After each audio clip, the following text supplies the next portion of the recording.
Yan mga kalapatids, nandito na naman tayo at gusto ko na nga pangalang mga kalapatids biga.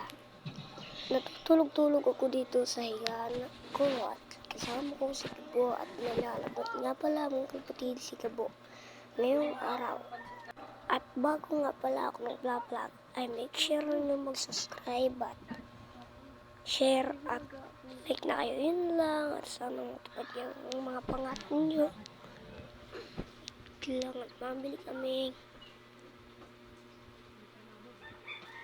hanapan nga lang pala na hanapan ko nga pala sana sa Cebu, kaso nga gusto kong humiga kaya nakiga ako dyan sa bandang ano na yan, kaya makahiga ako.